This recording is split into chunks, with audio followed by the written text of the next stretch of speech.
Bonjour à tous, c'est Tambour Battant. Un tambour battant ce soir consacré à un sujet, j'allais dire bouillonnant, brûlant, mensonge, apparence et simulacre, l'état d'un monde.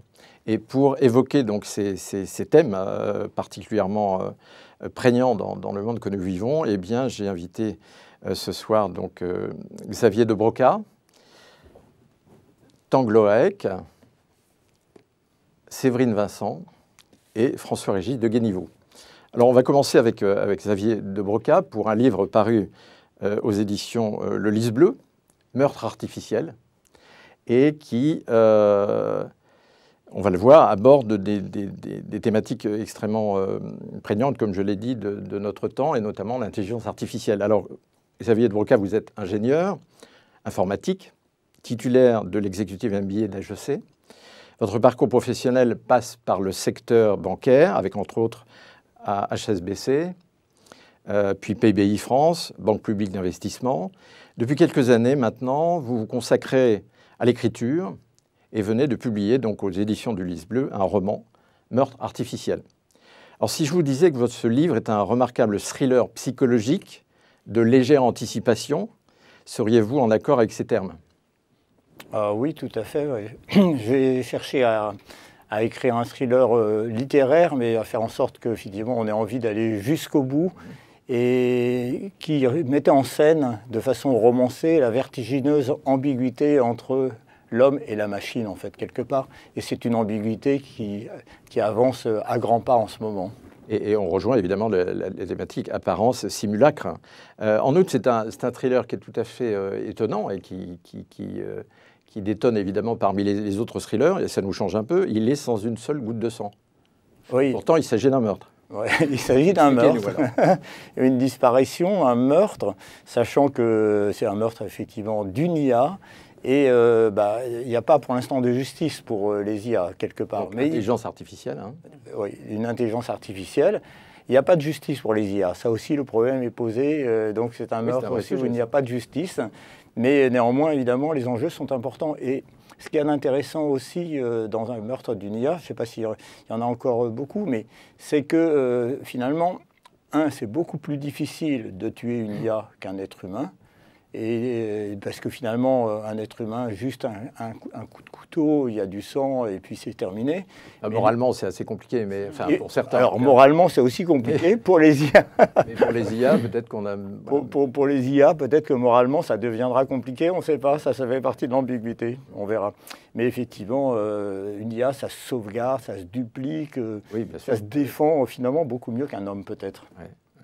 Et donc, un certain nombre d'auteurs ont désormais abordé ce champ, la fameuse intelligence artificielle. Et la différence avec vous, c'est ce qui fait que votre livre, d'ailleurs, est remarquable, c'est que votre parcours fait que vous en parlez en expert, on peut dire ça. Enfin, vous connaissez bien ce sujet. Vous avez travaillé quand même pendant 40 ans voilà, sur l'informatique, les évolutions du numérique, de cette véritable révolution qu'on appelle la révolution numérique, et qui, en tout cas, vous fondez ce roman sur une connaissance véritable du sujet, ce nouveau paradigme avec lequel il faut désormais compter ô combien, puisque tout le monde s'y met, y compris, on le sait, Elon Musk. L'année dernière, il a créé sa propre société, on le sait, il y a exactement un an d'ailleurs. On pourra en parler dans la dernière partie de cette émission. Alors, qui est cette Sandra qui, un jour, est entrée par effraction, on peut le dire, dans la vie d'un couple et qui va bouleverser peu à peu son quotidien? Alors, Sandra, effectivement, en fait, le couple, c'est Hugo et Camille, bon, des trentenaires, donc de notre époque. Voilà. Bobo, enfin, et donc performant, avec beaucoup de valeurs morales, quelque part. Et Hugo est un brillant informaticien, donc avec d'autres, il a créé cette IA. Et en fait, Sandra, il l'a créée, c'est un peu son enfant quelque part. mais évidemment, il l'utilise, et plus il la crée, plus il l'utilise, et réciproquement, et donc elle est envahissante. Donc c'est l'image de l'envahissement dans notre monde de l'intelligence artificielle. Alors évidemment, dans le couple, c'est comme un peu la couverture Le Monde, c'est une forme de ménage à trois. Mais finalement, elle, Sandra, c'est elle qui va prendre peut-être le plus de place. On n'est pas dans le vaudeville artificiel quand même. C'est pas le vaudeville, non, parce que en fait, cette triangulation. Mais elle n'apparaît pas en fait. Hein, donc elle parle, c'est comme du ChatGPT. Mais elle est quand même omniprésente, au point que Camille se sent exclue et son fils aussi, leur jeune fils, hein, Pierre, qui semble exclu finalement de la vie d'Hugo. Voilà, parce qu'il peut y avoir des oreillettes, des lunettes, etc. Enfin, on est dans le monde actuel, en fait, pratiquement. Je l'ai écrit presque juste avant ChatGPT, mais en fait, avec ChatGPT, je l'ai mis en 2030, mais ça a avancé d'une certaine manière. On est pratiquement dedans dans ce livre-là. Et effectivement, elle prend beaucoup de place dans des oreillettes, elle peut parler sans aucun problème, on peut l'interroger. Et donc, elle est là, ça existe, hein, de toute façon, c'est la réalité technique aujourd'hui. Évidemment, pour Camille, pour l'enfant aussi, mais surtout pour Camille, c'est insupportable, quoi, quelque part. Ça fait naître même une forme de jalousie redoutable. Voilà, c'est une jalousie sur laquelle, en fait, elle n'a même pas les mêmes armes que... C'est ça qui est original dans le roman, justement, c'est que voilà, une femme doit se battre contre une intelligence artificielle et qui est effectivement difficile à battre, parce qu'elle bénéficie quand même de beaucoup d'avantages par rapport à un humain. Elle a beaucoup d'avantages, oui. Elle a quand même quelques limites aujourd'hui, mais effectivement, elle a beaucoup d'avantages. Et puis surtout, c'est une présence, c'est une présence parce qu'elle répond à toutes tes questions, elle donne des coups de main, mais finalement, est-ce que ces coups de main sont utiles? Est-ce que c'est pas la liberté elle répond, j'allais dire... quasiment le doigt sur la couture du pantalon à tous les désirs d'Hugo. Voilà, donc Hugo avait cherché, donc c'était un peu le problème de cette IA, à mettre de l'empathie dans cette IA. C'est lui qui a choisi son sexe quelque part, bon c'est humain en fait, donc il a mis Sandra, et donc évidemment elle peut répondre à tout, et surtout, autre difficulté pour Camille, c'est que petit à petit, elle accumule tout, elle enregistre tout, elle n'oublie rien. Hein, elle est capable de le remettre donc, au bon moment. C'est-à-dire qu'elle connaît finalement beaucoup mieux Hugo que Camille, et assez rapidement, à toute allure. Et ça, c'est impressionnant. Et ça, pour Camille, effectivement, c'est quand même un peu difficile à supporter. C'est pour ça que je parlais d'effraction. Effectivement, il y a quelque chose de cet ordre-là, hein, d'un seul coup. Oui. Une effraction qui va briser en quelque sorte une famille. Alors, le jour où Sandra disparaît des écrans radars, parce que ça arrive ce jour, une question se pose. Qui a voulu sa mort? Voilà. Dès qu'on en a parlé, en plus, comme c'est difficile de tuer une IA, quelque part, surtout une IA protégée par Hugo, c'est pas le créateur qui l'a créée, et donc comment on a pu faire disparaître cette IA? C'est un bijou technologique incroyable dans une start-up française. Parce qu'il faut expliquer que voilà, il dirige quand même, il a créé une start-up voilà, spécialisée dans ces domaines, donc il sait faire, quoi. Il sait faire, c'est vraiment brillant. Puis là, on découvre aussi. C'est un peu un des intérêts, ce monde de la tech, monde de la tech un peu marginal, de start-up, de gens indépendants, de super geeks, pas forcément donc très social. Hein, enfin, donc ça c'est l'ami d'Hugo quelque part. Mais donc on rentre dans ce monde-là qui est une trame et on avance dans cette enquête parce que effectivement faire disparaître une IA, donc c'est très difficile si le créateur n'est pas d'accord avec en fait, hein, quelque part. Et donc Hugo, effectivement, est meurtri par cette disparition. Donc il va mener l'enquête. Voilà, oui. Et dans un contexte qui est quand même celui des méandres d'une guerre économique, hein, qui va jusqu'à menacer sa société, il faut bien le dire. Oui, c'est une guerre économique. Alors aujourd'hui, c'est vrai qu'on le voit bien, l'IA, c'est un enjeu mondial. Pour des pays comme les USA ou comme la Chine, c'est la première priorité stratégique. C'est ce qui permet donc d'envisager le pouvoir mondial peut-être dans le monde futur. Donc c'est une guerre hallucinante, hein, quelque part. Bon, c'est sous-jacent évidemment dans ce roman-là, mais ça existe. Hein, et ça fait partie des éléments. Et on le voit dans ce roman, on parle surtout de l'ambiguïté entre ces relations de l'humain et de l'intelligence artificielle, mais l'IA évidemment touche beaucoup plus de choses. Le travail, l'art, donc on le verra tout à l'heure. Donc c'est impressionnant, la vitesse à laquelle ça va. Et les enjeux sont colossaux, oui. Ouais. Et donc, il y a des amitiés solides qui, peut-être, branlent un peu dans le manche, puisqu'il y a des stratégies troubles que jouent Nolan, Anthony, ses associés. On sait à un moment qu'il y a des capitaux chinois qui pointent leur nez. On parlera de la Chine tout à l'heure avec Tangloec, mais il y a des capitaux chinois qui pointent leur nez. Alors expliquez-nous, il y a même un commissaire de vedette de la crime qui pointe lui aussi son nez. Voilà, donc même si, comment dirais-je, même si une IA, ça n'intéresse pas aujourd'hui la police. Oui, par définition. Voilà, par définition. Donc ils font appel à un commissaire pour être un petit peu aidé. Et en fait, quelque part, pour aider à former une IA qui elle-même sera détective. C'est-à-dire que donc, Nolan, qui est un être humain, avec Hugo, vont mener cette enquête. C'est eux qui sont les créateurs et ils veulent savoir qu'est-ce qui s'est passé. Parce que techniquement, c'est très difficile. Donc, le livre est solide techniquement, mais il n'est pas technique. C'est simplement... Ah oui, ça, donc, on peut le préciser, voilà. C'est un roman. C'est vraiment un roman, mais c'est compliqué. Et donc, le commissaire, effectivement, va aider cette IA qui s'appelle Phil. Bon, un petit peu un hommage à Chandler, quelque part, que j'aime bien. Voilà, Marlowe. Et donc, de façon à former et à faire en sorte qu'on puisse aller au bout de cette enquête qui est absolument indispensable, parce qu'il faut comprendre. De toute façon, on ne peut pas continuer à travailler si on ne comprend pas comment cette IA a pu disparaître. D'ailleurs, à un moment, page 75, vous posez la question de la justice chez les IA. Parce qu'il faudra, avec l'évolution que c'est en train de connaître, il faudra peut-être envisager un statut juridique des IA. En fait, ça fait partie des grandes questions. On a aujourd'hui, on a bien créé dans le monde des personnes morales, par exemple. Oui. Bon, les personnes physiques, il y a les personnes morales. Demain, le statut de la personne artificielle. Ah oui. Donc, ça fait partie des grandes questions juridiques, mais qui sont là aussi vertigineuses, parce que en plus. Ouais. La personne artificielle, elle se déploie dans des formes qui sont extrêmement diverses, donc, et très compliquées, avec des incidences qui sont incroyables. Mais la personne artificielle, évidemment, elle est créée par l'homme, et elle est ambivalente, et quelque part, évidemment, elle reçoit le bien et le mal que lui apporte l'homme, et donc, effectivement, elle peut elle-même créer des catastrophes, quoi. Aussi un bien énorme, donc en fait, c'est ça, cette ambivalence qui est fascinante. Ouais.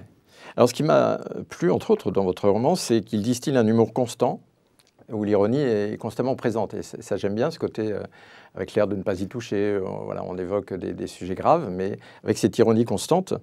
Et on pourra se poser la question, d'ailleurs, est-ce que l'IA, par exemple, qui peut beaucoup, est capable d'ironie? Ça, c'est peut-être un des dérivations que l'être humain pourra défendre. On en parlera peut-être tout à l'heure. Rappelez-moi de l'évoquer. Voilà. Et c'est aussi, ce livre, un roman d'amour. Oui. Donc, dans quelle mesure, alors? Alors, en fait, oui, au départ, je voulais un petit peu mêler les deux et faire du psychologique. Donc, ce couple qui se sépare, il a son histoire, donc il est attachant. Oui. Et qu'est-ce qui va se passer? Comment il va surmonter cette crise? Est-ce qu'il va la surmonter? Et jusqu'où ça va aller? Oui, pour moi, oui, c'est un beau roman d'amour et quelque part, voilà, sur fond d'IA, et sur fond d'IA qui est envahissante et qui trouble cet amour, mais qui peut aussi apporter un certain nombre de plus. Donc, c'est l'ambivalence aussi. Et on se demande effectivement tout le long du livre, et surtout au départ, comment ça va se passer entre Hugo et Camille. Et à la toute fin, d'ailleurs, vous citez Confucius, que l'on s'efforce d'être pleinement humain et il n'y aura plus de place pour le mal. Voilà. Alors là aussi, il y a une part d'ironie, mais j'adore ça. J'ai cité aussi François Cheng, qui est pour moi un très très grand auteur, à la fois poétique et avec une vision incroyable. Et oui, Français d'origine chinoise, rappelons-le, membre de l'Académie française. Chinoise, voilà. Et donc, là, comme je le mets dans, j'ai créé une IA qui s'appelle Convergence et qui est un petit peu aux confins de la culture asiatique et de la culture donc occidentale. Donc effectivement, une espèce de mix, ça m'a plu, François Cheng étant un exemple effectivement majeur dans ce cadre-là. Et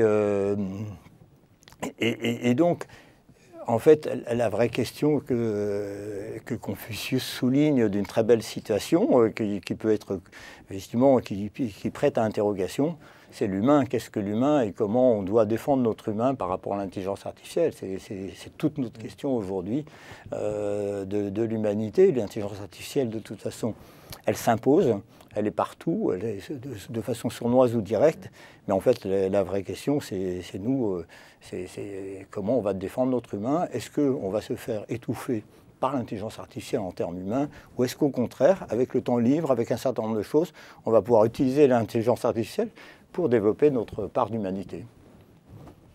Et donc, on connaît la propension de Homo pseudo-sapiens, j'ajoute le pseudo, à sa prétention prométhéenne, comme on dit, c'est-à-dire à vouloir vraiment dérober le feu aux dieux et on le voit aujourd'hui avec notre transhumanisme, cette volonté vraiment de transcender son état pour acquérir l'immortalité, etc. Et on sait qu'en général, ça finit en catastrophe.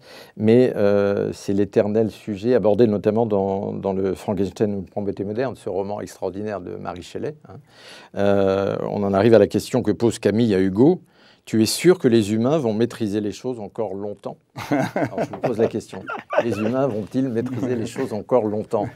Voilà, ouais, je pense que Camille, effectivement, la voix de la sagesse, hein. Étouffée, mais elle a posé la bonne question. Et après, derrière, effectivement, la deuxième question, c'est comment on va faire, quoi. Comment on se retrouve les manches pour le faire, sachant qu'on est en train de créer quelque chose qui peut nous échapper, qui nous dépasse, mais qui ne nous dépasse pas complètement. En fait, l'humain a toutes les cartes dans ses manches. Sauf qu'effectivement, l'humain lui-même est très, très ambivalent, et donc on ne sait pas ce qu'il va faire de l'IA, qui est un outil d'une puissance incroyable. C'est toujours pareil, effectivement, c'est le récit de la créature, parce qu'on dit toujours Frankenstein, mais Frankenstein, c'est le médecin, le docteur Frankenstein, et la créature monstrueuse qui finit par échapper à son créateur. Donc, c'est l'éternel sujet. Et voilà. Et si l'IA échappe à son créateur, c'est là où il peut arriver éventuellement le pire. Le meilleur aussi, peut-être, mais le pire. Le meilleur. Et dans le roman, évidemment, les IA ont elles-mêmes leur propre... Il y a un peu d'anthropomorphisme, mais parce qu'elles s'expriment, elles pensent, parce que finalement, elles ont été programmées pour ça.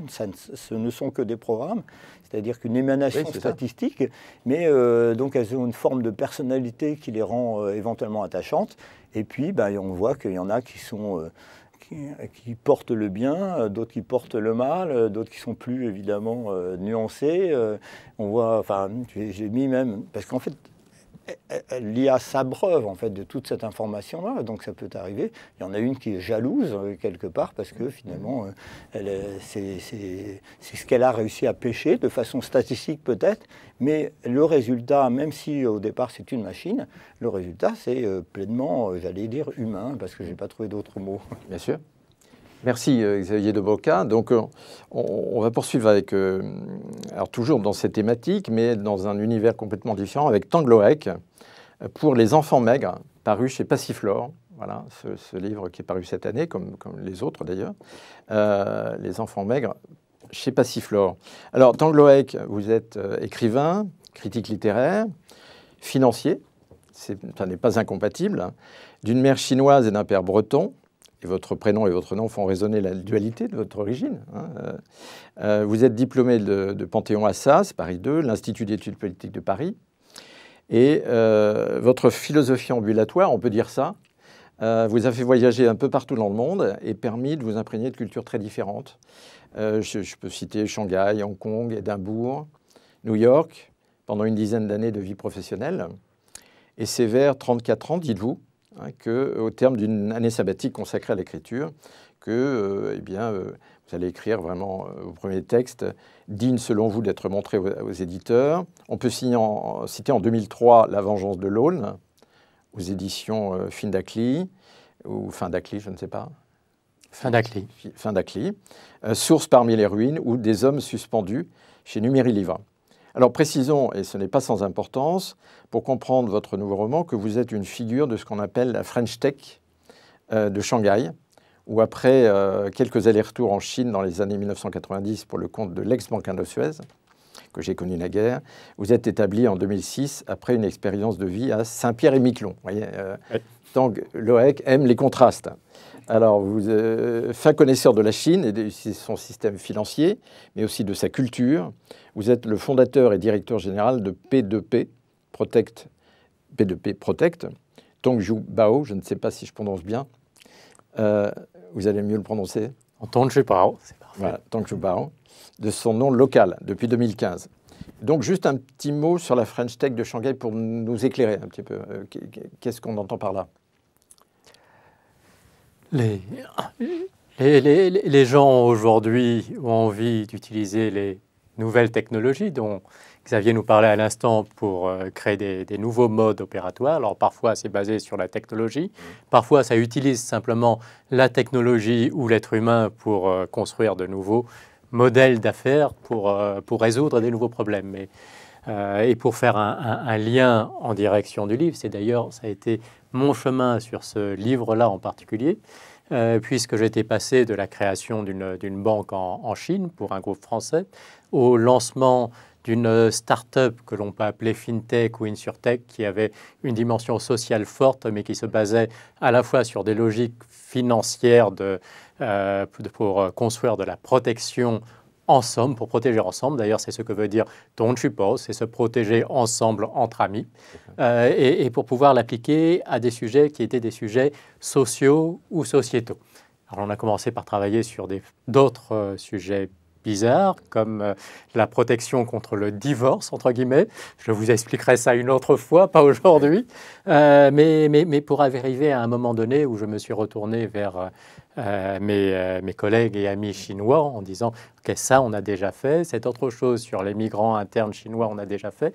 Maintenant, quel est le sujet qui représente une douleur importante dans la société chinoise qui reste, que personne n'adresse?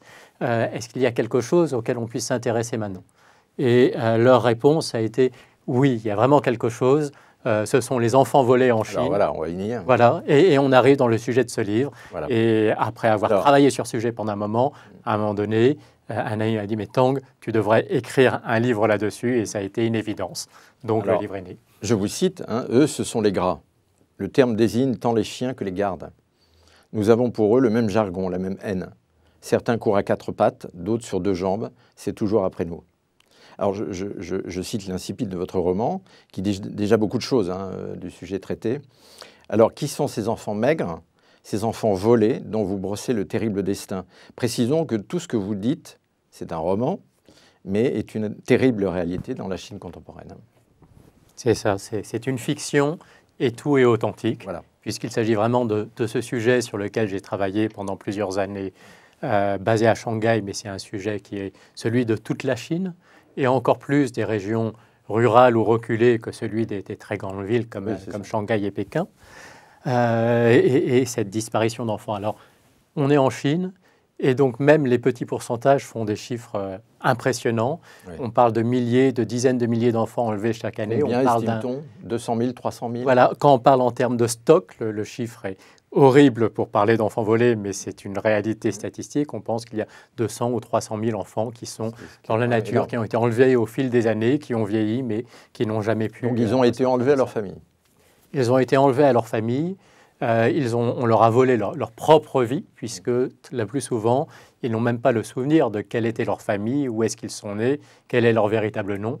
Et c'est ce qui fait qu'on peut vraiment parler de vies qui sont perdues. Et donc, ils sont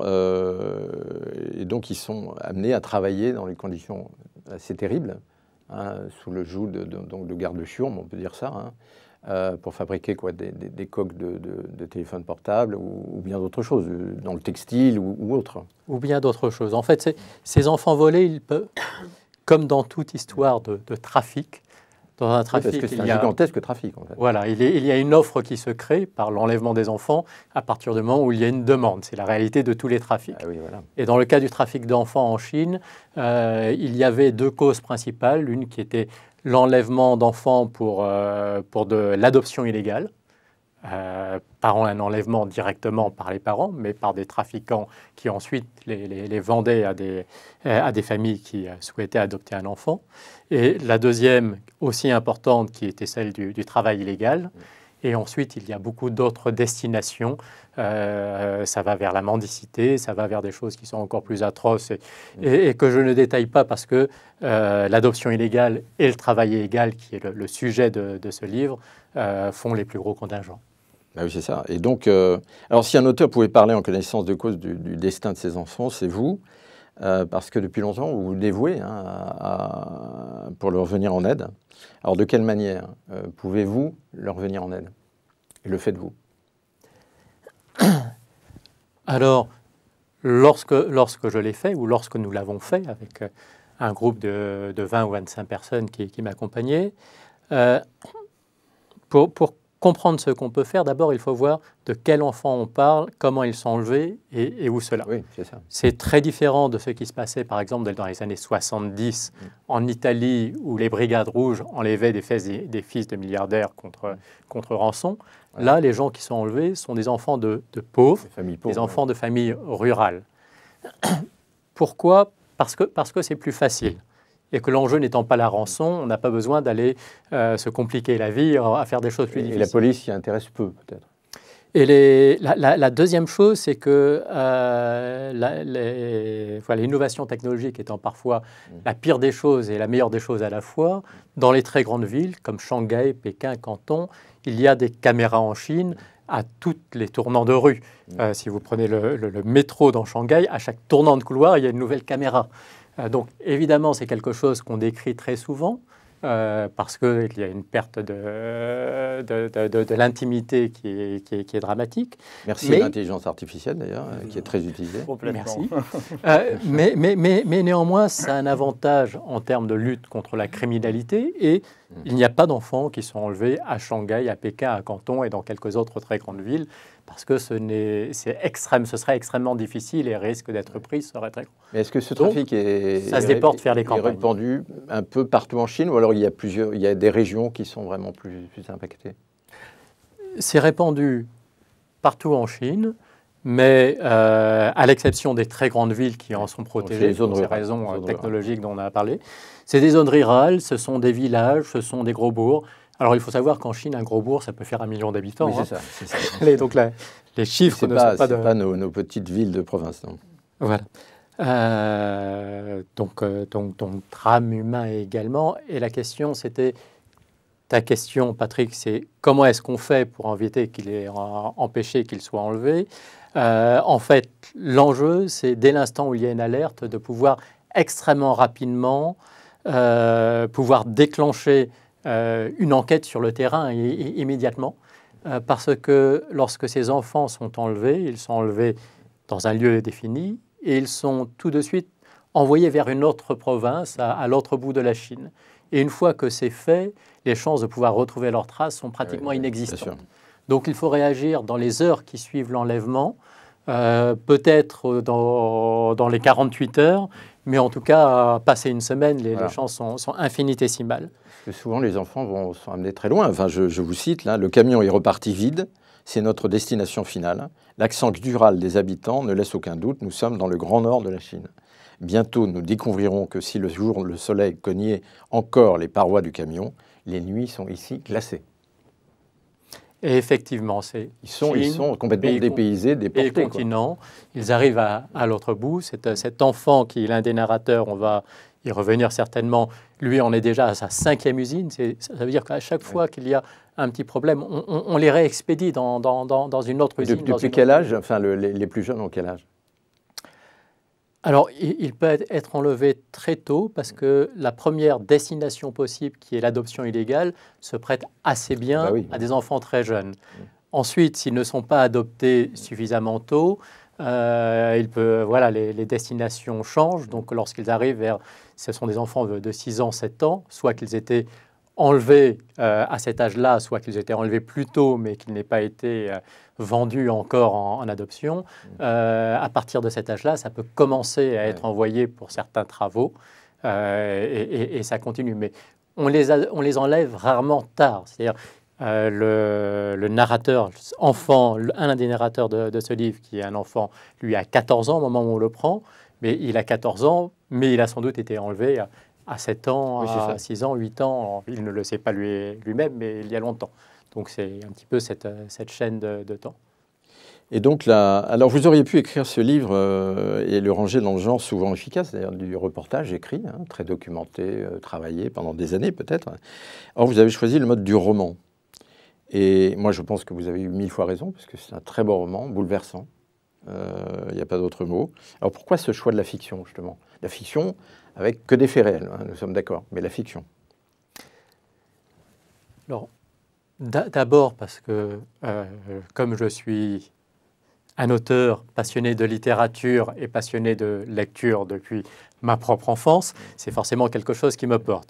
En second lieu, parce que je crois profondément en la vérité littéraire comme moyen d'exprimer la réalité de façon encore plus juste et parfois avec une force de résonance qui est plus grande que celle du reportage. Le reportage, évidemment, a totalement sa place, mais l'écriture littéraire appelle à autre chose, permet de ressentir les choses de façon différente, et donc elle peut permettre d'atteindre les lecteurs d'une façon qui est plus profonde et plus durable.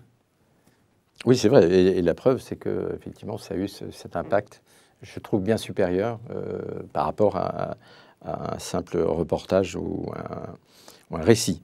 Et donc, mais du sort de ces milliers d'enfants violents, même centaines de milliers d'enfants enlevés chaque année en Chine, donc rappelons-le, condamnés à fabriquer dans des usines un peu inhumaines, donc des coques de smartphones ou à trimer dans des mines. Hein. On voit, il y a des passages où on voit les enfants se faufiler comme ça dans des tuyaux,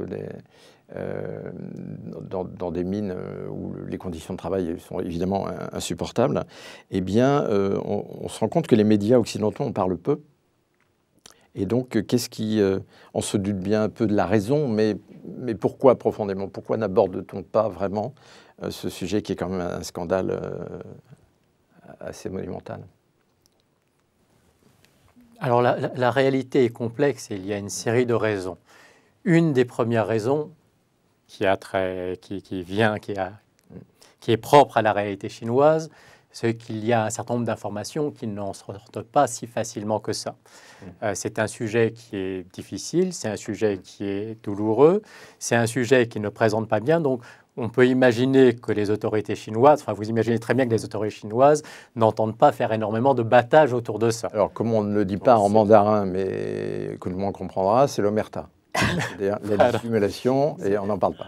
On n'en parle pas. Et on revient donc à notre sujet global, voilà, la dissimulation, le mensonge.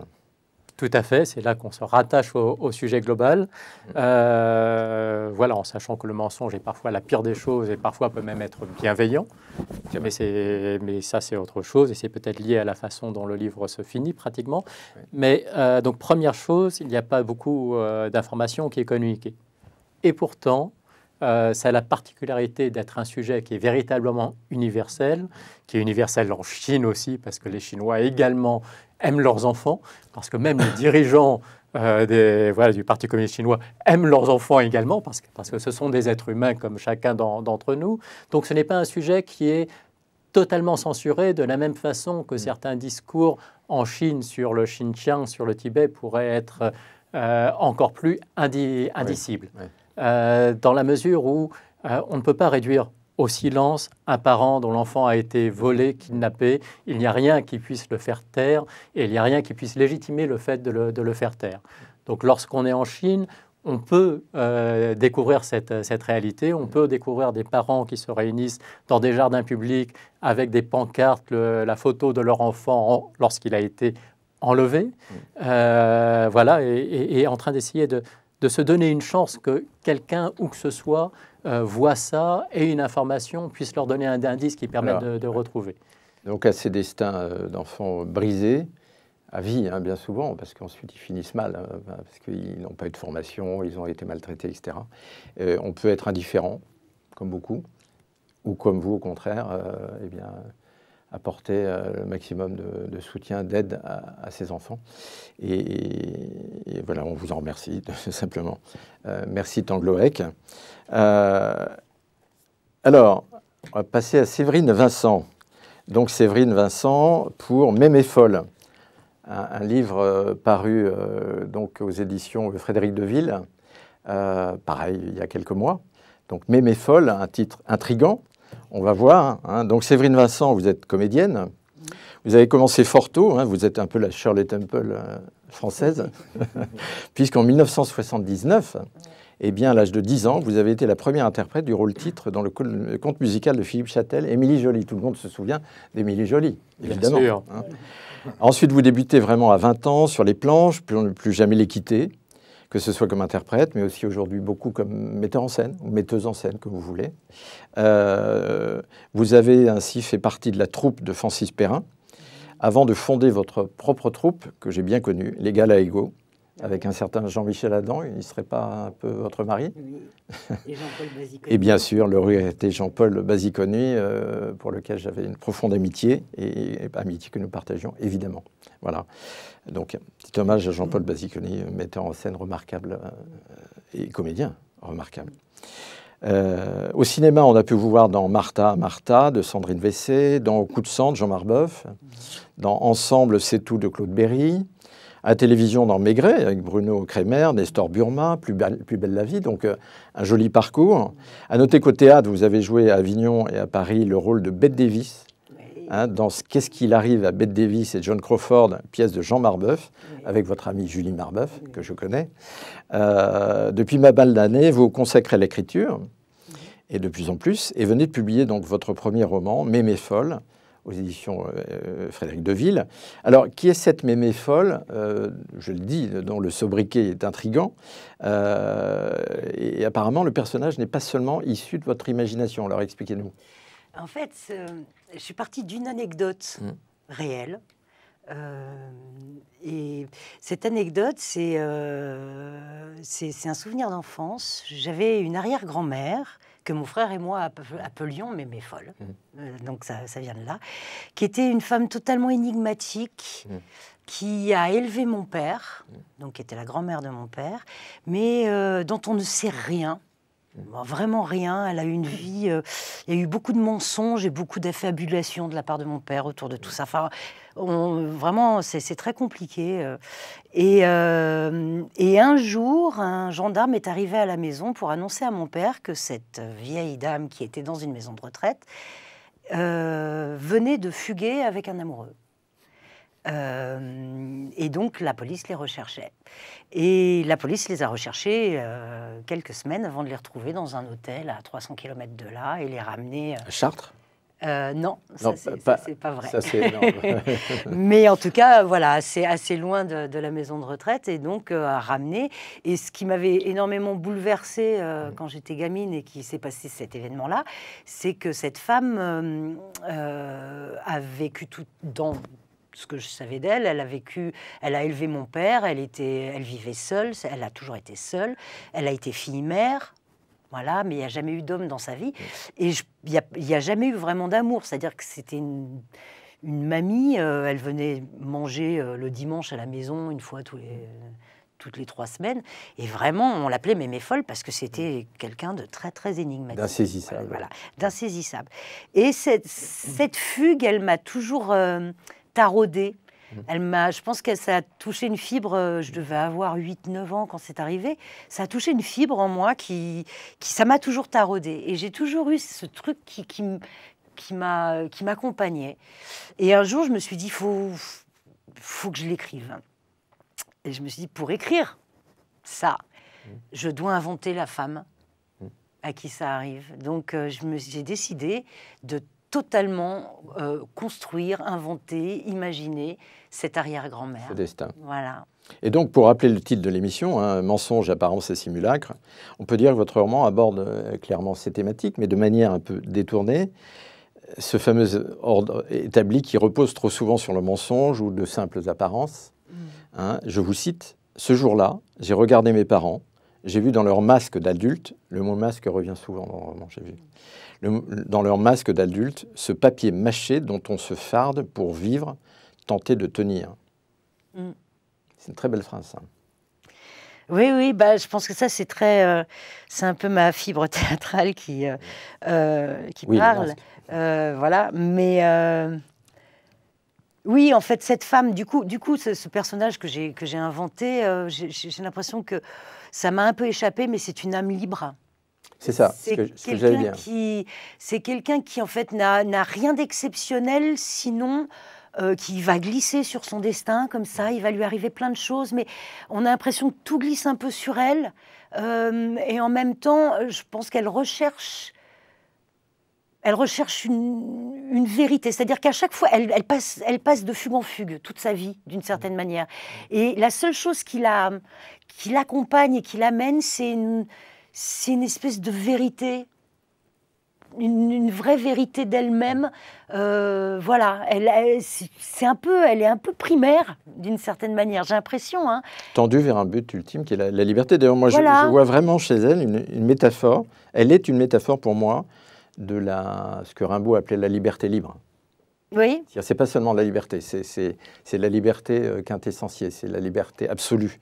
Et face aux contraintes, aux faux semblants imposés par la société, en fait, c'est ça. Voilà, en fait, je l'ai placée dans une enfance très contrite, une grosse bourgeoisie lyonnaise, début du XXe siècle, avec tout ce que ça comporte de...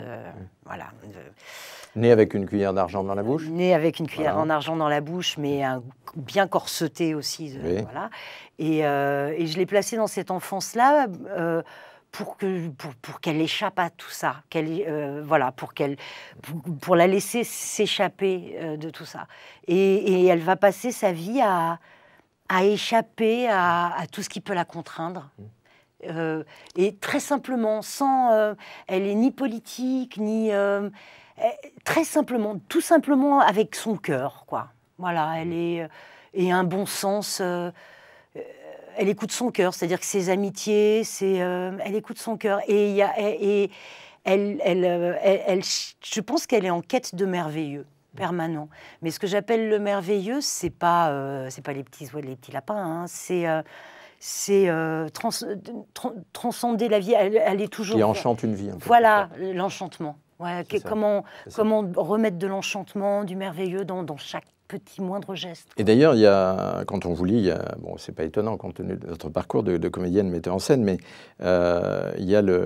pour vous, il y a le théâtre du monde, hein, ce que les philosophes stoïciens avaient déjà imaginé. Hein, donc, on pense au théâtre mundi aussi des jésuites. Le monde est un théâtre, est une scène de théâtre. Et votre roman est très fondé là-dessus, je trouve.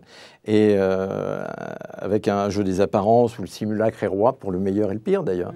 Et cette scène dramatique nous révèle aussi la richesse de la fiction et son prodigieux tricot. C'est ce que vous écrivez, le prodigieux tricot de la fiction. Ouais. Alors, comment est-ce que cette fiction vous permet justement de... Ça rejoint un peu ce que j'appelle, moi, le merveilleux. C'est-à-dire, moi, j'ai la sensation que tout est fiction dans la vie. C'est-à-dire que personne ne voit la même couleur. On a tous la même référence de couleur, mais par exemple, peut-être je m'éloigne du sujet, mais j'ai un fils qui est au-delà de daltonien. Il a été l'ophtalmo un jour quand il était petit m'a dit il est tellement au-delà de daltonien qu'on ne saura jamais quelle couleur il voit quand vous lui dites vert. Et ça m'a beaucoup troublée. Je me suis dit, jamais mon fils ne verra la même chose que moi, ou jamais je ne verrai à travers les yeux de mon fils. Et du coup, je considère qu'on a tous... on parle de goût, on a tous les mêmes 5 sens, mais on les a tous développés différemment. On goûte quelque chose, on ne ressent pas la même chose. Enfin, donc pour moi, tout ce qui peut vivre autour de nous, tout ce qui peut se passer autour de nous, on le vit différemment. Donc on a chacun notre propre fiction. Bien sûr. Donc pour moi, il n'y a aucune vraie réalité. Voilà. Et voilà, donc c'est vrai que... Je sais pas, voilà. Moi, encore référence au théâtre, mais on peut penser à Calderon, hein, La vie est un songe. Oui, c'est ça. Qu'on trouve chez Shakespeare, évidemment, cette idée en permanence. Voilà. Un songe plus ou moins éveillé. Voilà, et d'où moi, ma quête, ça va être le sujet de mon second roman aussi, cette quête du merveilleux, c'est-à-dire que du coup, ça nous laisse maître et maîtresse de ce qu'on offre au monde, de ce qu'on donne au monde. Voilà.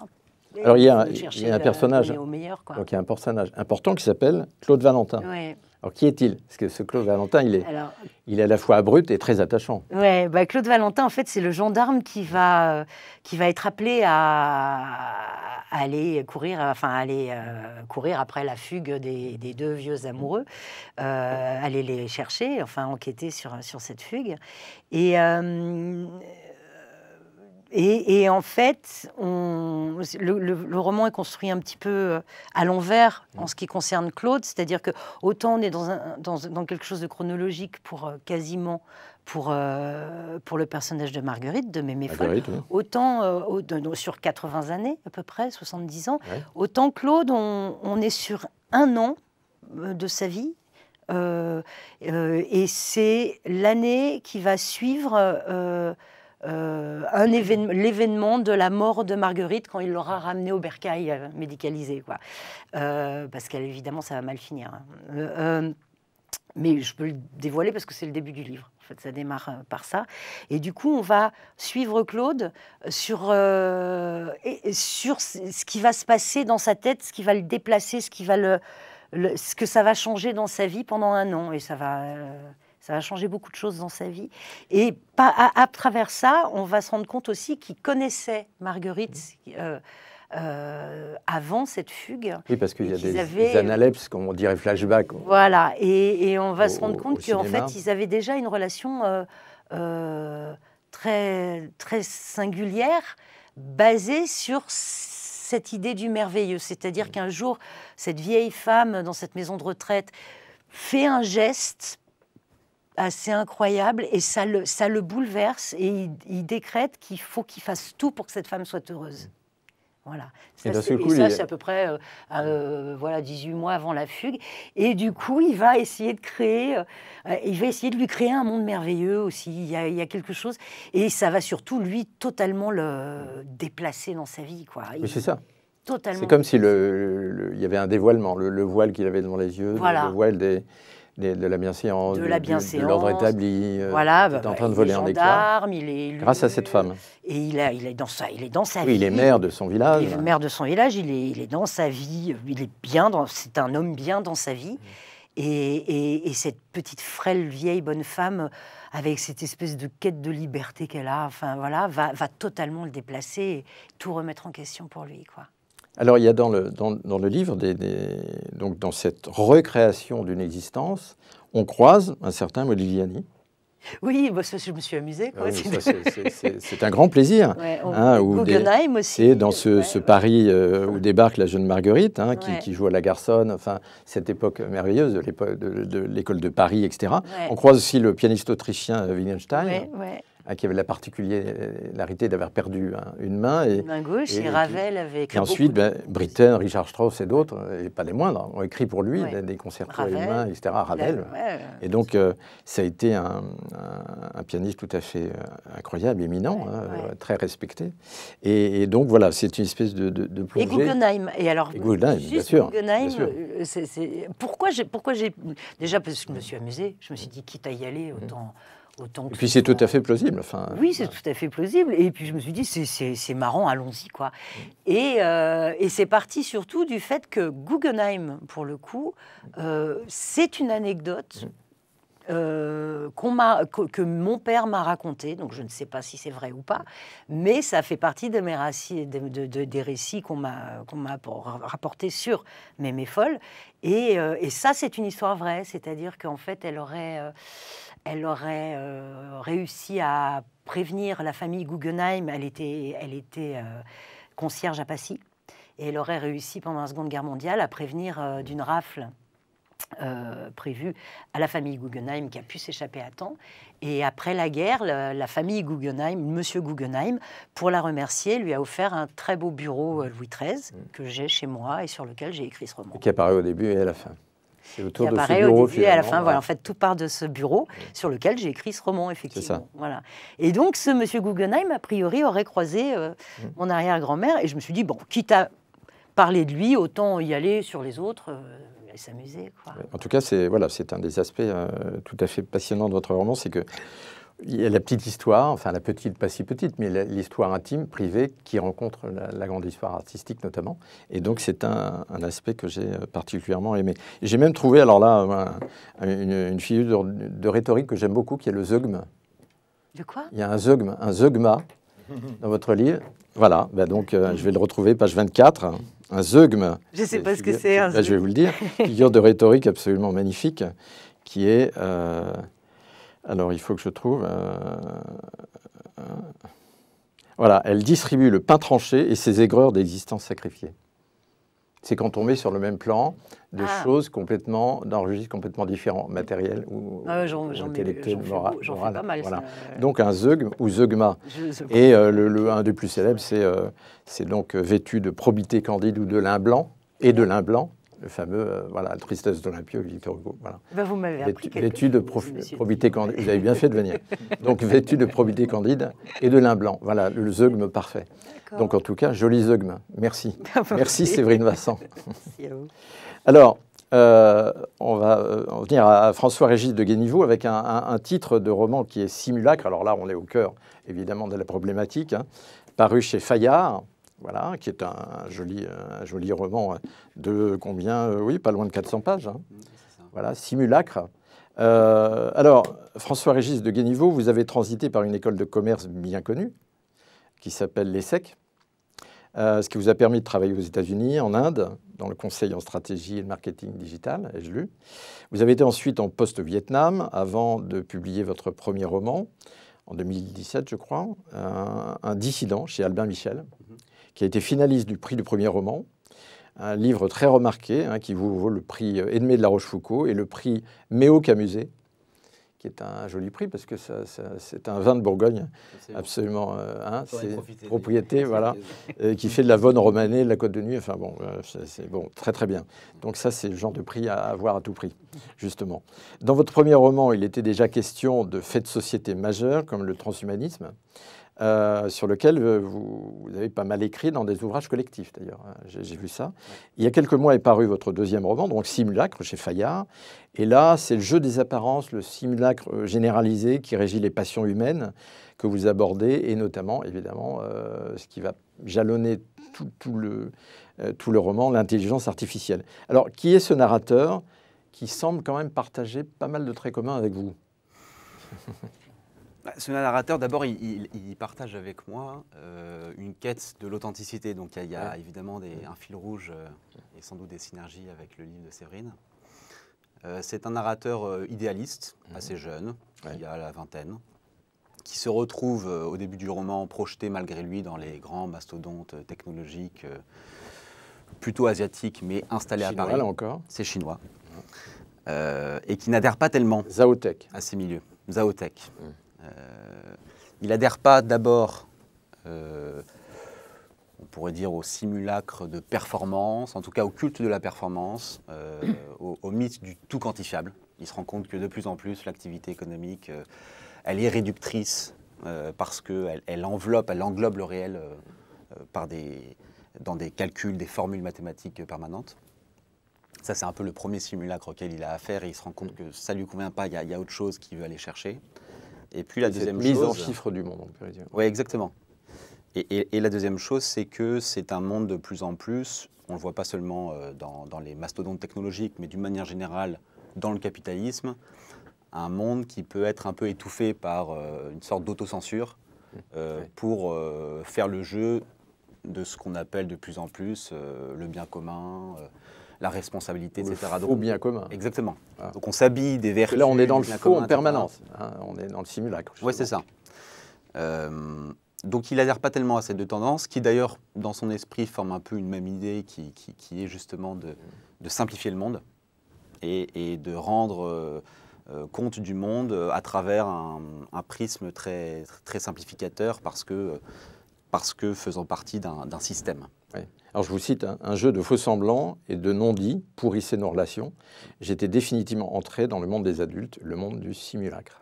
Voilà. Tout le début du roman, c'est l'histoire de ce jeune qui est dans cette entreprise. Donc dirigé par quelqu'un de très ambigu, hein, Wen Zhao. Wen Zhao, qui est un dirigeant assez ambigu et qui va proposer à ses salariés un sondage anonyme pour prendre un peu le pouls des équipes. Donc on voit beaucoup ça en ce moment dans pas mal d'entreprises. Exprimez-vous. Exprimez-vous librement. Voilà. Le sondage est anonyme. On veut savoir ce que vous avez sur le cœur. Quand on a le tort de le faire.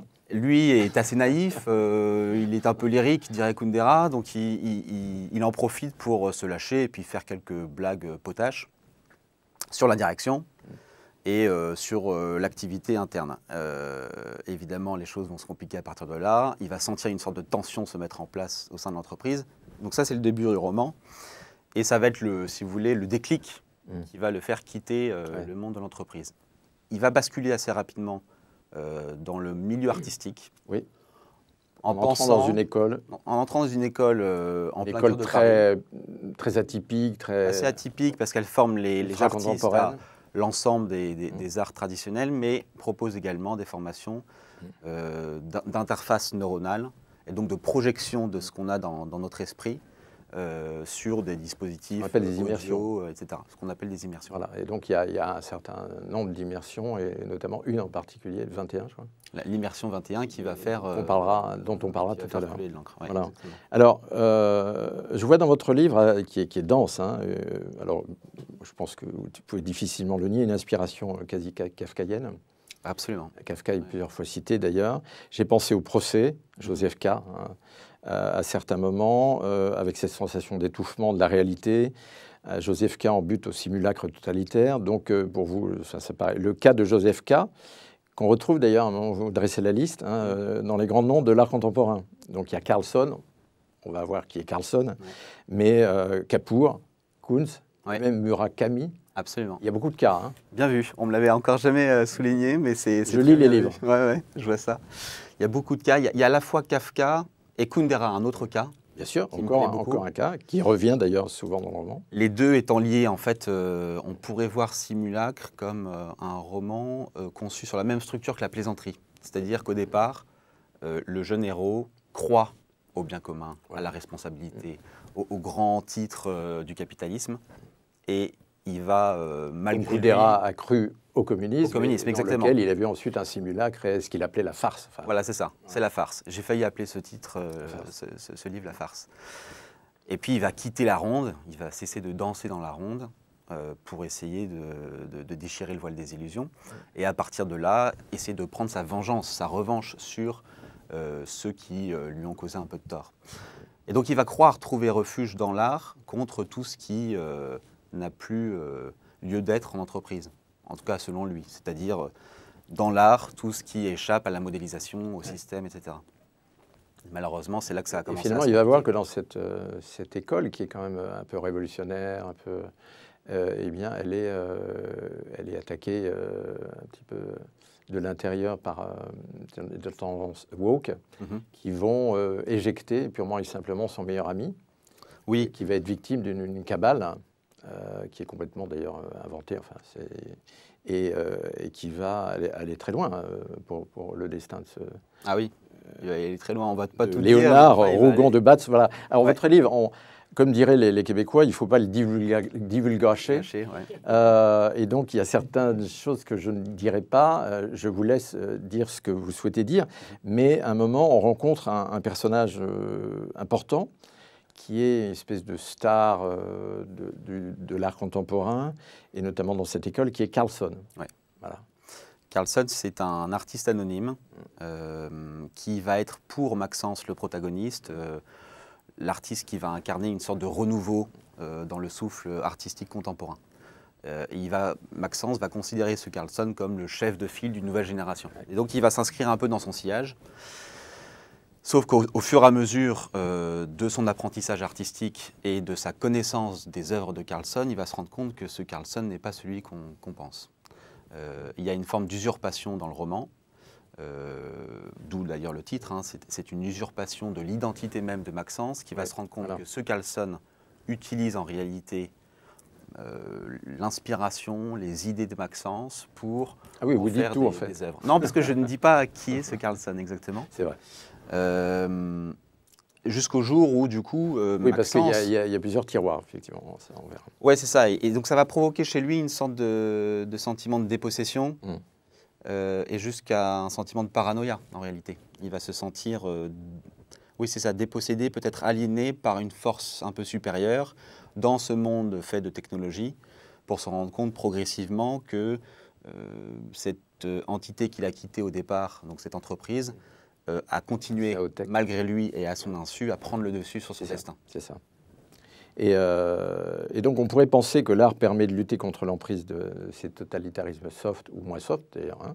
Et ça me rappelle un mot de Jules Renard qui disait « La vérité désenchante toujours, l'art est là pour la falsifier ».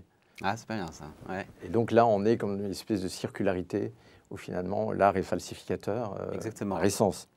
Vous avez en fait dans ce livre-là 2 formes de simulacre. Il y a le simulacre du roman, qui est un prétexte en fait pour montrer à quel point on peut créer des simulacres de réalité à travers la littérature, et c'est ce en quoi je crois évidemment. Et puis il y a le simulacre de l'histoire, qui est en fait cette histoire d'usurpation du personnage, qui là est une autre forme de simulacre parce qu'elle trompe le protagoniste. Et qui va très loin parce que dès qu'il prend conscience de ça, donc il veut faire entendre à tous, par les médias, etc., que bah non, c'est pas lui, et personne ne veut le croire. Oui. Il y a une interview d'ailleurs où il le dit, mais c'est pas moi, et l'autre continue à poser des questions, disant, mais ta gueule, voilà, évidemment que c'est toi. Enfin, une espèce de... Et ça, on le voit aujourd'hui à l'œuvre, on le voit beaucoup. Hein. On a beau clamer la vérité parfois est inaudible, souvent même, de plus en plus souvent.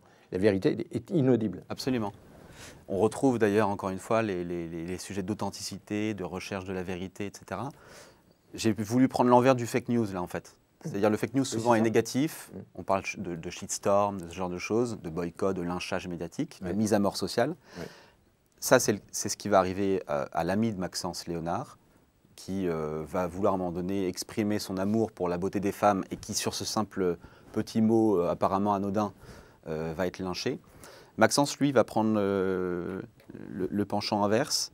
Il va être malgré lui au cœur d'un succès auquel il n'est absolument pour rien. Et puis qui le dépasse totalement, un énorme succès. Et donc il aura beau dire, mais attendez, mais ce chef-d'œuvre qui est signé de mon nom, etc., c'est pas moi qui l'ai signé, j'y suis pour rien. Il aura beau le répéter. Ce sera la star glorifiée dans le monde entier, etc. Donc c'est une usurpation positive. Et d'aucuns d'ailleurs auraient décidé finalement, contre les moulins, de se plier finalement à ce succès phénoménal. Et en profiter. Lui, non. Il tient à la vérité. Il tient à sa liberté.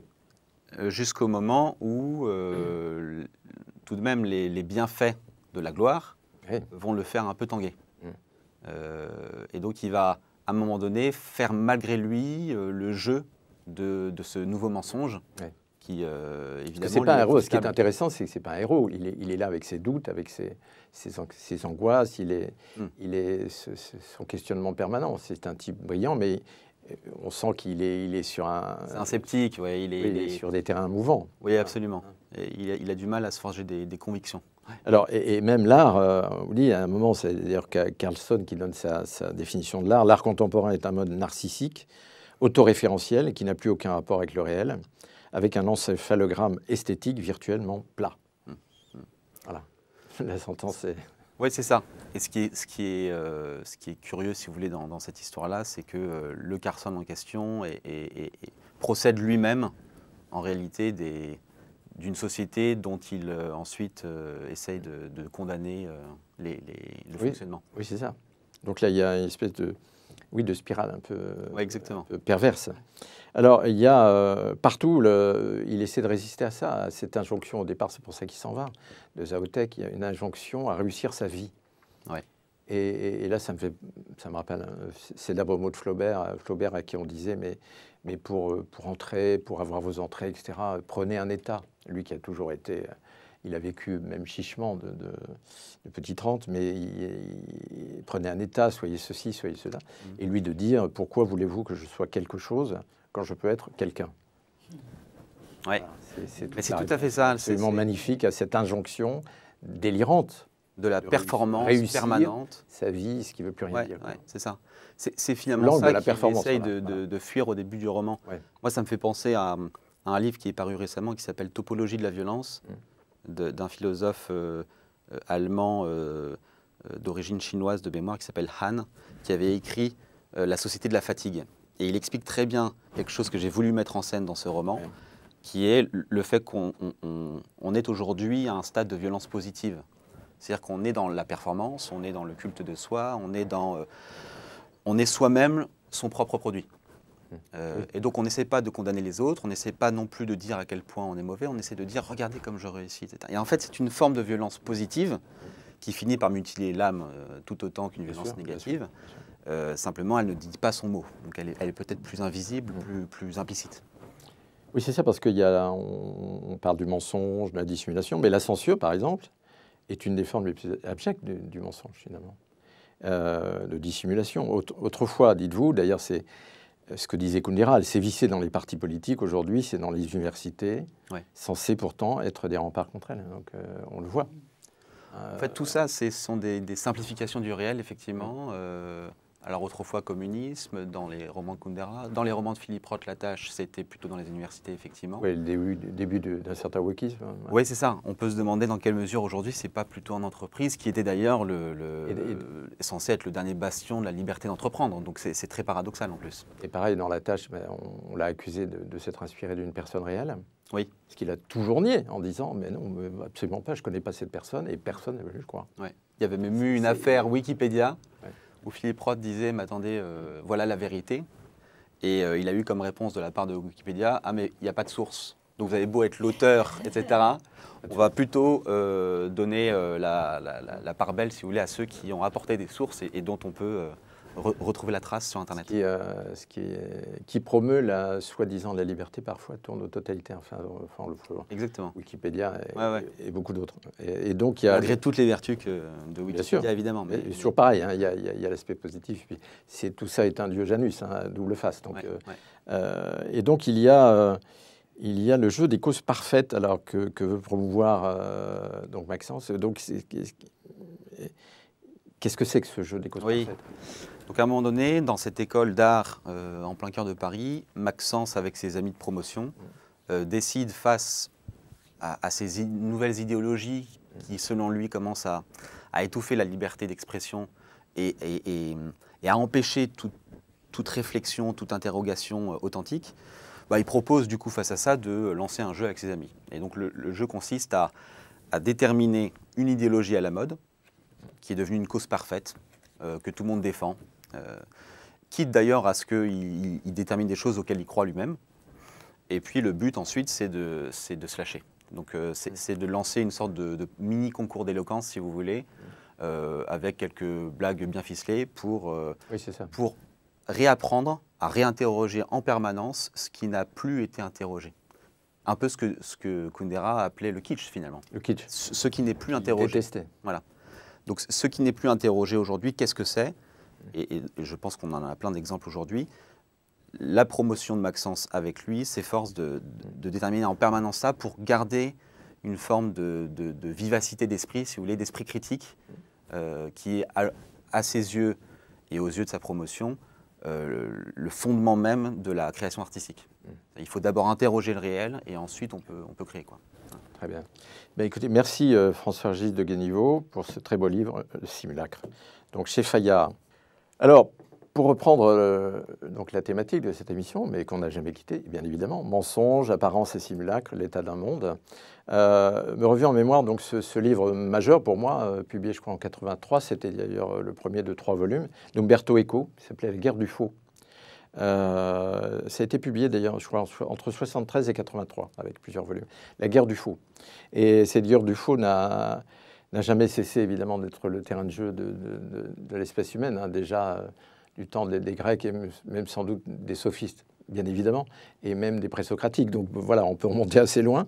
Mais ne pensez-vous pas que cette guerre du faux, du simulacre, est aujourd'hui exacerbée par l'atomisation, la multiplicité de ces médias qui sont quand même, là on est dans le délire le plus absolu, qui en colportent justement les miasmes. Est-ce que vous ne pensez pas que là il y a une sorte d'accélération un peu folle de cette guerre du faux? Oui, je ne sais pas comment. Et non seulement il ne s'agit pas uniquement des médias organisés, puisqu'au travers des médias sociaux, nous avons tous à présent la capacité à agir sur cette guerre du vrai ou sur cette guerre du faux le plus souvent. Donc ce n'est même pas un cas où on peut pointer la responsabilité vis-à-vis des médias organisés.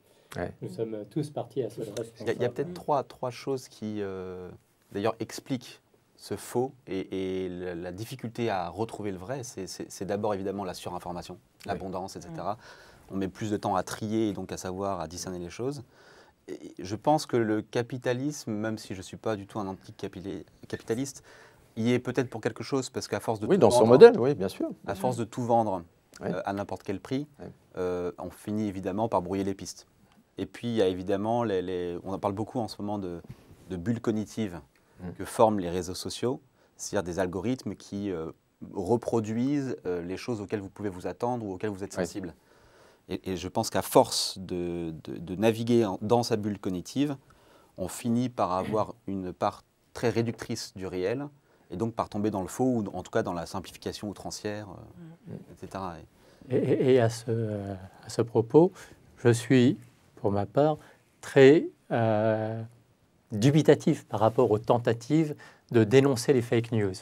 Parce que tous ces processus de dénonciation des fake news désignent une réalité validée, tamponnée en remplacement des fake news, et que c'est rentrer dans une autre bulle cognitive. Et de quelle façon est-ce qu'on peut avoir la variété qui permet la réflexion que de s'ouvrir à ces différentes perspectives? C'est la polarisation qui crée du coup des postures qui sont contre la complexité du réel. En plus, ce qu'il y a d'intéressant, c'est que les fake news, c'est ce qui circule le plus vite, c'est ce qui convainc le plus. C'est l'effet de contagion, c'est ce qu'on appelle l'effet de contagion. La vérité a plus de mal, finalement. Non seulement c'est l'infobésité, effectivement, elles sont noyées dans la masse d'informations, mais la fake news, effectivement, circule le plus vite et c'est beaucoup plus difficile à détruire, finalement, que la vérité elle-même. Bien sûr.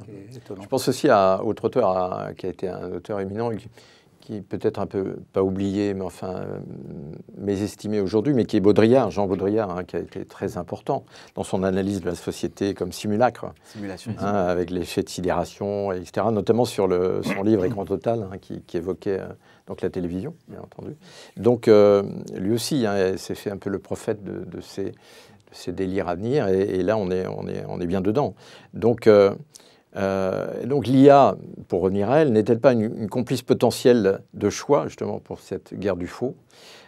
Si on y regarde bien, une falsification quasi parfaite. Si on regarde bien Staline, Beria ou Goebbels, on aurait rêvé. C'est un outil incroyable. Moi, j'ai l'impression qu'on s'avance vers le monde, effectivement, des avatars, de la manipulation, de la transformation.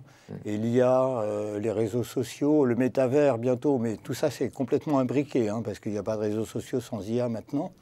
En fait, en sont les outils. Et on a l'impression que l'homme, en fait, se réfugie dans le masque, du coup, à travers tout ça, et on oublie ce qu'il est lui-même, on oublie son monde intérieur, et il ne va pas le rechercher, il se concentre sur ses apparences extérieures pour essayer de convaincre, au détriment de lui-même et au détriment de l'humain, au détriment peut-être de son âme. Et donc, quand on pense aux voies du mensonge, justement, on évoquait moi j'appelle ça le vacarme. Le vacarme, d'ailleurs, ce que disait Nabokov, il disait le vacarme terrassera le monde, courage, fuyons. Voilà. Et il avait raison, ce bruit qui est de plus en plus important. On vient d'époques où le bruit était maîtrisable, en quelque sorte. Ne serait-ce que le bruit des avions qui n'a pas existé pendant longtemps. Bon, il était maîtrisable, ou des moteurs à explosion. Et donc, aujourd'hui, le bruit est partout. C'est le tintamarre, et à commencer par le tintamarre des fausses idées, des idées creuses, les sbroufs, le vacarme. Ça fait penser à cette magnifique expression, je crois que c'était breton, royauté du silence. Moi, je sais qu'il y a une chose à laquelle j'aspire aujourd'hui de plus en plus, c'est le silence. Le silence, voilà, la royauté du silence.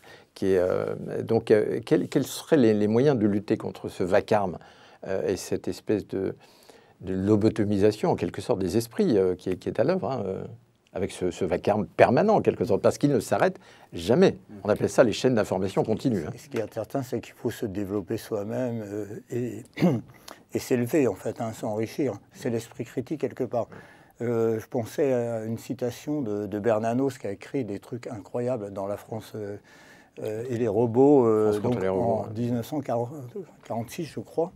Et il disait, il parlait de la machine à bourrer le crâne, à liquéfier le cerveau, en fait, donc amène à détruire le jugement Et sans jugement, pas de conscience, en fait. Et donc là, c'est ça qu'il faut effectivement préserver, c'est cette capacité à avoir un jugement, à avoir du recul, donc dans le silence, certainement, dans le monde intérieur. Ouais. Et donc, les recours, c'est quoi? Donc, c'est évidemment, face à cette espèce de sauvagerie qui est en train de poindre de plus en plus, dont un retour à des choses qu'on croyait oubliées, par exemple. Donc, c'est quoi les antidotes? La culture, c'est tout bête, mais la spiritualité. J'avais lu, oui, alors, la méditation, la spiritualité. Quelqu'un disait, bon, parce que effectivement, ChatGPT et autres, en fait, s'imposent. Moi, déjà, je m'impose une journée par semaine sans ChatGPT. C'est stupide, évidemment, mais c'est une bonne image de se dire qu'on en est là, quoi. On en est là. Peut-être beaucoup plus que ça, mais bon, voilà. Le problème, c'est que ça peut être qu'une décision individuelle. Bien sûr. Ce qui est compliqué, oui, c'est d'arriver à créer quelque chose de collectif. On ne peut pas légiférer là-dessus. On ne peut rien faire.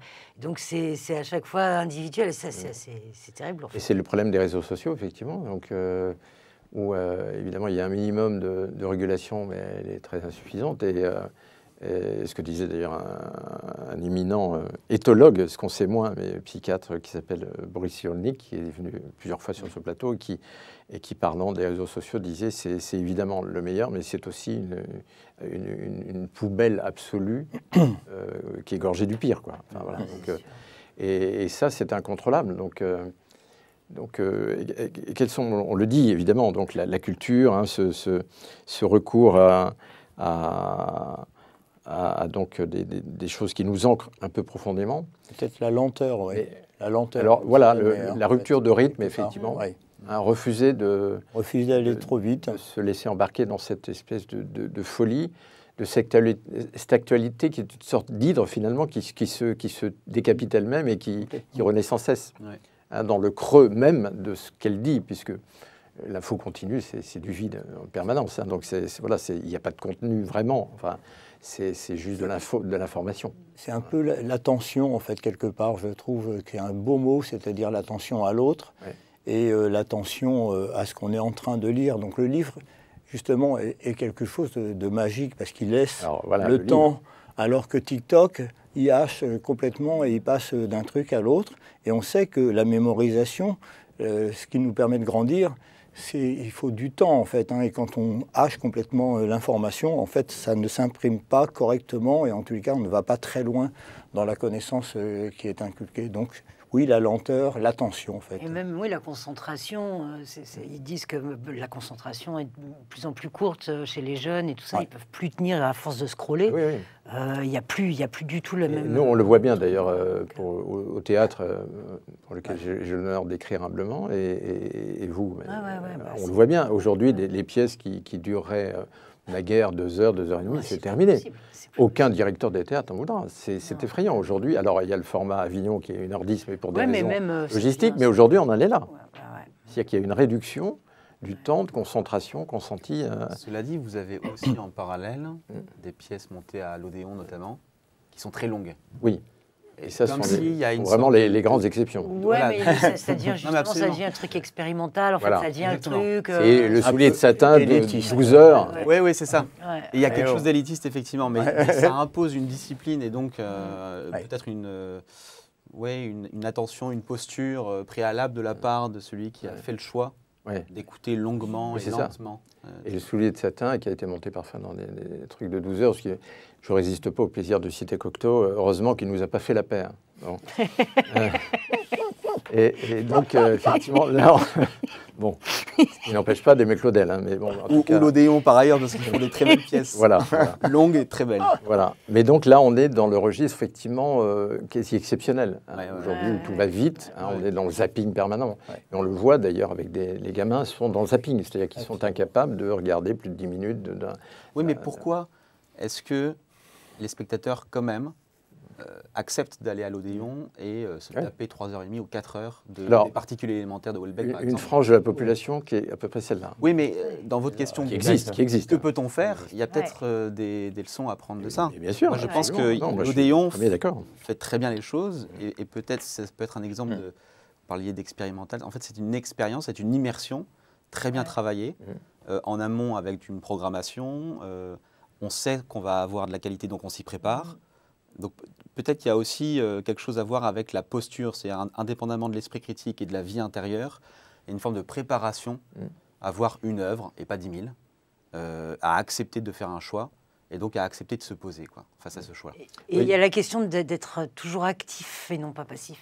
Oui. En fait, il y a cette question c'est typique ce genre de choses, c'est-à-dire se mettre en position active, en présence, en fait, de spectateur actif, vraiment. Et le drame en ce moment, c'est cette passivité en fait. Et moi, je me disais que, pardon. Je t'en prie. Et il y a quelque chose qu'on perd aussi, et je trouve, et on perd le travail manuel. On perd le fait de travailler de ses mains, de se Parce que le travail manuel, justement, demande une autre temporalité. Ben voilà, de retrouver des choses, de jardiner, quoi. Enfin, et je pense que ça aiderait beaucoup de gens. Il faudrait presque obliger à l'école, il faudrait jardiner.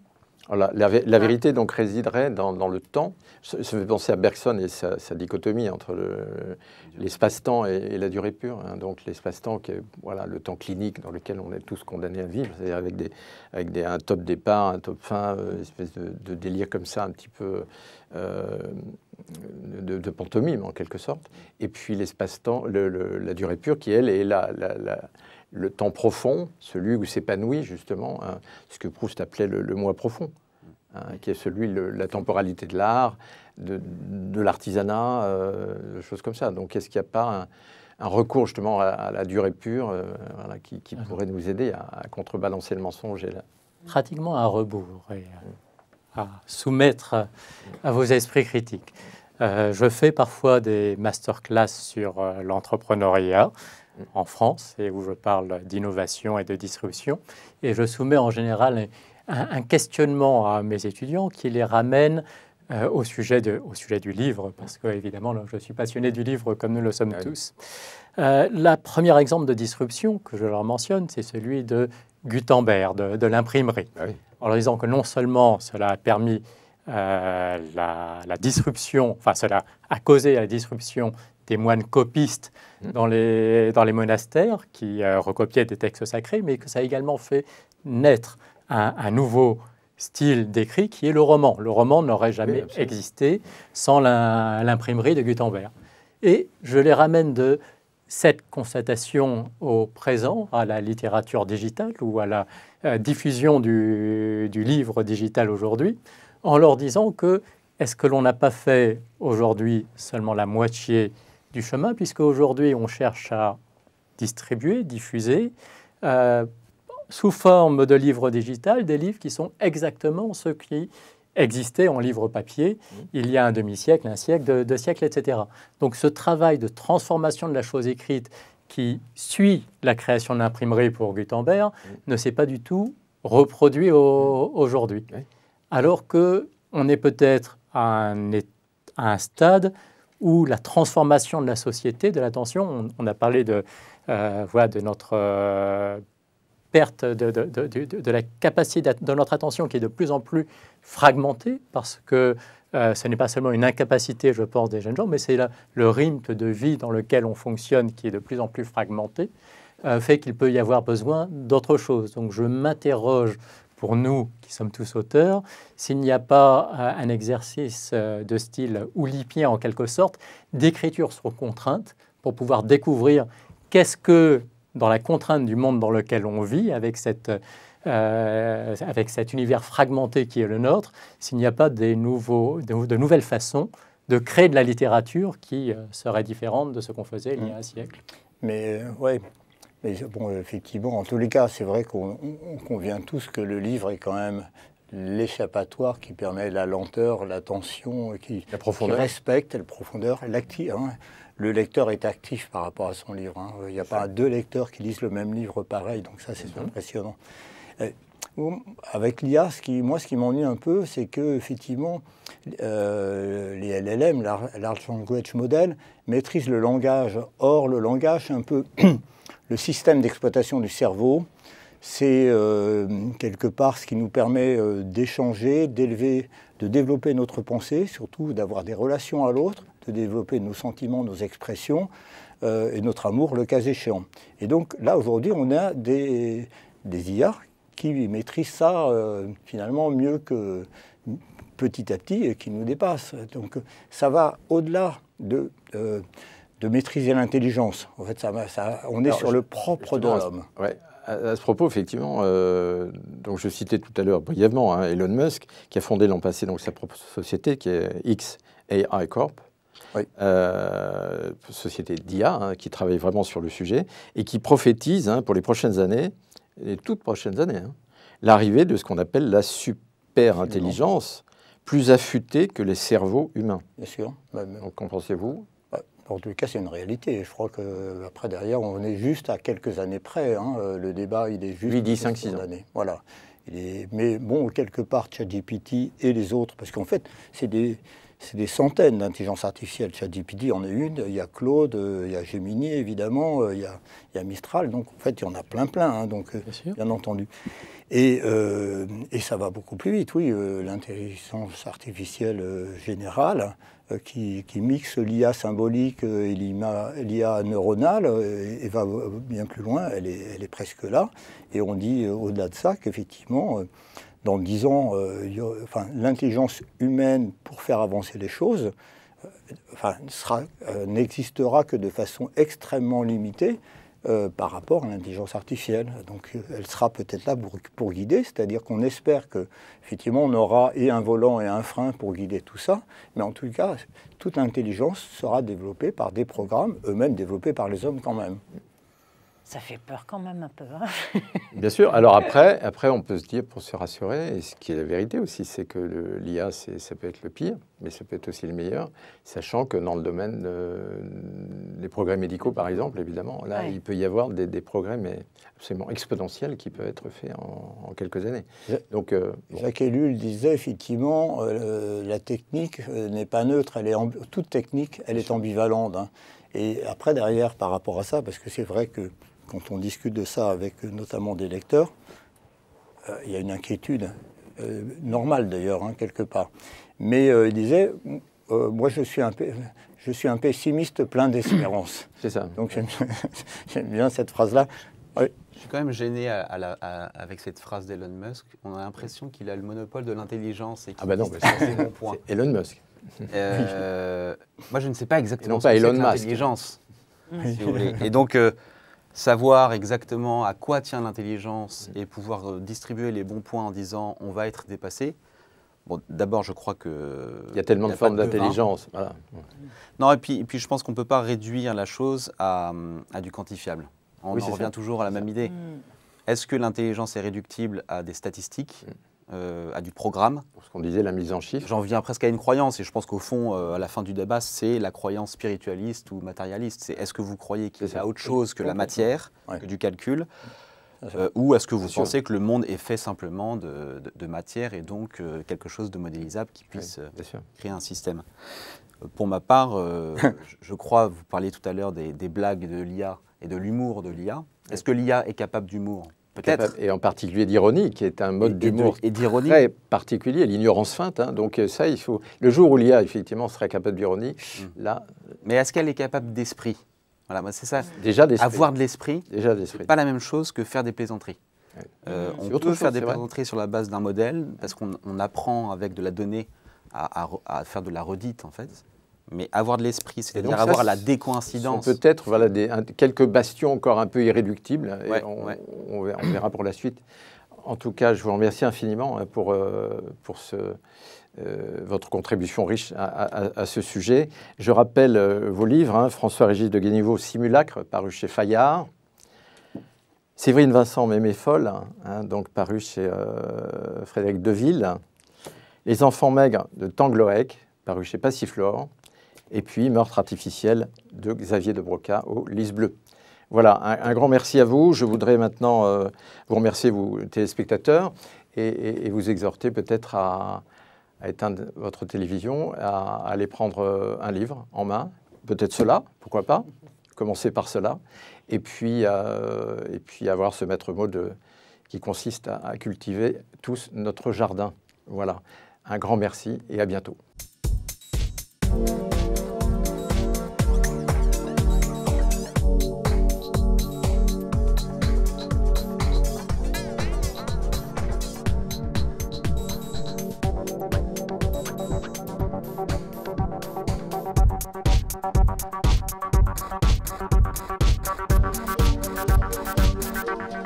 Merci.